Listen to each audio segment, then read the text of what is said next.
Hello दोस्तों, तो again आप लोगों का यूनिक सेंटर में मोस्ट वेलकम। तो जैसा कि हमने जो 11वीं क्लास की जो इकोनॉमिक्स थी स्टैटिस्टिक, उसके हमने चैप्टर स्टार्ट कर दिए थे। और जो हमारा फर्स्ट चैप्टर था उसको हमने 3 पार्ट में कवर कर लिया था।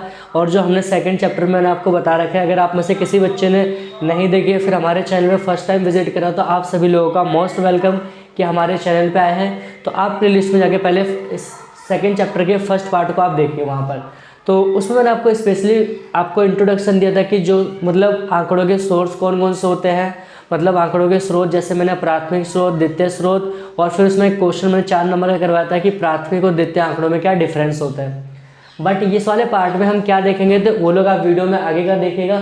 तो इसमें हमें स्पेशली क्या पढ़ना है कि आंकड़ों के एक संकलन की विधियाँ, मतलब कि ऐसे कौन कौन से मेथड है जिसके द्वारा आंकड़ों को मतलब कलेक्ट किए जाते हैं, कलेक्शन ऑफ मेथड कह सकते हो, ठीक है। तो स्पेशली यहाँ पर कितने मेथड हमारे दे रखे हैं, तो इसमें 4 मेथड दे रखे। पहला कह रहा है प्रत्यक्ष व्यक्तिगत अनुसंधान विधि, दूसरा अप्रत्यक्ष मौखिक अनुसंधान विधि, स्थानीय शोध विधि और प्रश्नावली विधि, ठीक है।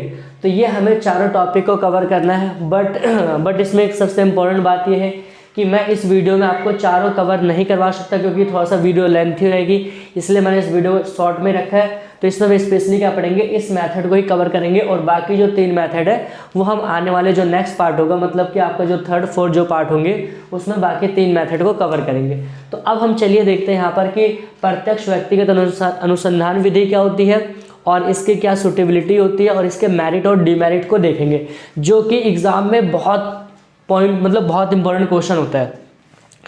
तो मैंने आपको यहाँ पर प्रत्यक्ष व्यक्तिगत अनुसंधान विधि, देखो प्रत्यक्ष व्यक्तिगत समझना ध्यान से, इसका मतलब क्या होता है, डायरेक्ट, ठीक है, इंडिविजुअल इन्वेस्टिगेशन मेथड कह सकते हो, ठीक है। तो डायरेक्ट, ठीक है, direct individual investment method, clear यहाँ तक। तो अब इसमें होता है क्या, इस मेथड में देखो मैं आपको थोड़ा सा बता दे रहा हूँ कि जो भी अनुसंधान करता होगा, समझ ध्यान से क्या कर रहा हूँ मैं, कि जो भी अनुसंधान करता होगा यहाँ पर, ठीक है, वो क्या करेगा, वो क्या करेगा, स्वयं, ठीक है। जो भी मतलब जिस व्यक्ति से भी जिन लोगों से भी उसे क्या इन्फॉर्मेशन को कलेक्ट करना है, जिन लोगों को भी सूचना इकट्ठा करना, वो खुद वहाँ पर क्या करेगा, वो जाकर और वहाँ पर आंकड़े को क्या करेगा, कलेक्ट करेगा। बात सारी आगे क्लियर करें। तो आप क्या बता सकते हो कि प्रत्यक्ष व्यक्तिगत अनुसंधान विधि वे विधि होती है जिसमें अनुसंधानकर्ता द्वारा, मतलब अनुसंधानकर्ता जो होगा इन्वेस्टिगेटर, वो स्वयं अनुसंधानकर्ता द्वारा, ठीक है, अनुसंधान क्षेत्र मतलब जिस भी क्षेत्र से उसे क्या डेटा चाहिए, जिस भी क्षेत्र से उसे आंकड़े चाहिए, वो मतलब उस क्षेत्र में जाकर मतलब अनुसंधान क्षेत्र में जाकर वो स्वयं क्या करता है, आंकड़ों को एकत्रित करता है। समझ में आ रहा होगा। इसमें क्या होगा, किसी का सपोर्ट नहीं लेगा, वो अकेले रहेगा, वहां पर क्या करेगा, जिस चीज से रिलेटेड, जिस व्यक्ति से रिलेटेड उसको डेटा चाहिए, उस व्यक्ति के पास वो खुद वहां पर जाएगा, मतलब उस जगह पर जाएगा और उससे मिलेगा वहां पर, और उसके बाद क्या करेगा, वो कलेक्शन करेगा। उसी को हम क्या कहते हैं, प्रत्यक्ष व्यक्तिगत अनुसंधान विधि। क्लियर यहाँ तक।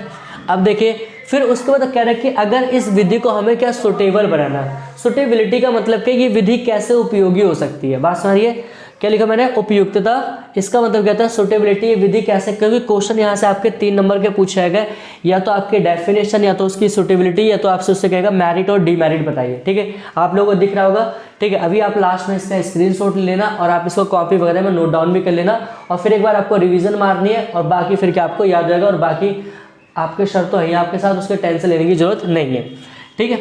तो अब देखो सुटेबिलिटी का मतलब कहता है कि मेथड कैसे सुटेबल हो सकता है, इसको कैसे सुटेबल, तो इस मेथड को सुटेबल करने से देखो, मतलब जब हम इस मेथड को अप्लाई करेंगे तो इससे क्या होता है कि क्षेत्र का सीमित होता है। इसके अंदर जब हमेशा भी क्या होगा कि जो हमारे छोटे एरिया के लिए, जैसे कि 1-2 व्यक्ति के लिए, 10 व्यक्तियों के लिए, तो एक अकेला व्यक्ति क्या कर सकता है, इन्फॉर्मेशन को कलेक्ट कर सकता है। मतलब कि इस विधि में क्या सुटेबिलिटी होती है, क्षेत्र का सीमित हो, जो क्षेत्र होता है, जो एरिया होता है, वो काफ़ी क्या होता है, वो छोटा होता है।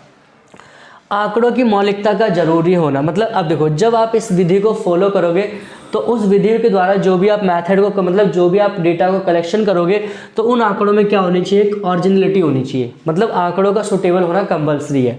क्लियर है। तीसरा कह रहा है कि आंकड़ों का गुप्त रखना। हाँ, अगर हम इस मेथड को अप्लाई करते हैं कहीं भी चीज़, जैसे कि मान लेते हैं कि मेरे को आपकी चीज़ों के बारे में, मतलब आपके बारे में जानना है, तो मैं आपके बारे में डेटा को, अगर मतलब आपके बारे में मैंने जो डेटा कलेक्ट करा है और इस मेथड से, तो मैं आपके डेटा को क्या कर सकता हूँ, उसको मतलब उसको क्या रखता हूँ, उसको गुप्त रख सकता हूँ, उसको हाइड कर सकता हूँ। समझ में आ रहा है, इस मेथड के द्वारा। चौथी इसकी क्या सुटेबिलिटी है, जहाँ आंकड़ों की शुद्धता अधिक होती है। अब देखो, जब मैं आंकड़े आपके बारे में किसी को बताऊंगा नहीं, या किसी भी लोग मैंने किसी के बारे में आंकड़े मैंने कलेक्ट किए, तो वो कहने के आंकड़े पूरी तरह से क्या हो जाएंगे, वो पूरी तरह से करेंगे प्योर रहेंगे। क्लियर है? तो ये क्या थी, सुटेबिलिटी। अब हम देखते हैं क्वेश्चन, जो मतलब इसी का टॉपिक है कि जो प्रत्यक्ष व्यक्तिगत अनुसंधान विधि होती है उसके मेरिट क्या होते हैं और उसके डीमेरिट क्या होते हैं। आप कहोगे सर मेरिट और डीमेरिट का मतलब क्या होता है, मीन्स कि गुण और अवगुण का मतलब क्या होता है। देखो, गुण का मतलब क्या होता है, अगर हम बात करें किसी के अंदर की कोई क्वालिटी, बात सारी, जैसे आप में से बहुत सारे ऐसे बच्चे होंगे जिसके अंदर बहुत ज़्यादा पढ़ने की क्वालिटी होगी, या कोई ऐसा बच्चा होगा जिसको बहुत अच्छे से सिंगिंग आती हो, या बहुत अच्छा होगा जो पेंटिंग वगैरह ड्रॉ करता हो, ठीक है, या फिर बहुत अच्छा ऐसा कोई बच्चा होगा जो बहुत अच्छे क्रिकेट खेलता हो। बात समझ आ रही होगी? तो यहाँ पर अगर आपके अंदर, तो हर एक बच्चे के अंदर कोई ना कोई गुण होते हैं। बात समझ रही है? जो उस चीज़ को, अब बहुत सारे ऐसे बच्चे होंगे जिसको पढ़ने में अच्छा नहीं लगता, तो क्या ऐसे गुण कहोगे? नहीं, ये गलत बात है, क्योंकि पढ़ना जरूरी होता है, क्योंकि पढ़ने से आप सारी चीज़ें चेंज कर सकते हो। ठीक है, तो गुण का मतलब क्या होता है कि आपके अंदर की अच्छाइयाँ, क्या कह रहा हूँ कि गुण का मतलब क्या होता है, आपके अंदर की अच्छाइयाँ। तो अगर हम मान लेते हैं कि इस मेथड के द्वारा आंकड़े को, डेटा को कलेक्ट करते हैं, तो उससे हमें क्या फ़ायदा होगा, क्या गुण होगा। तो पहला क्या होगा, उससे हमारे जो आंकड़े क्या होंगे, पूरी तरह से आंकड़ों में क्या मौलिकता पाई जाएगी। क्यों? क्योंकि आंकड़े कौन कलेक्ट करेगा, अनुसंधानकर्ता स्वयं करेगा, किसी दूसरे की, किसी तीसरे का कोई कॉन्ट्रीब्यूशन नहीं होगा। और आंकड़े जब मौलिक होंगे, मौलिक होने के साथ साथ क्या होगा, आंकड़े बिल्कुल प्योर होंगे। समझ में आ रहा है? ओरिजिनल होंगे, तो ओरिजिनल होने के साथ साथ क्या, बिल्कुल आंकड़े क्या प्योरिटी होगी उसमें।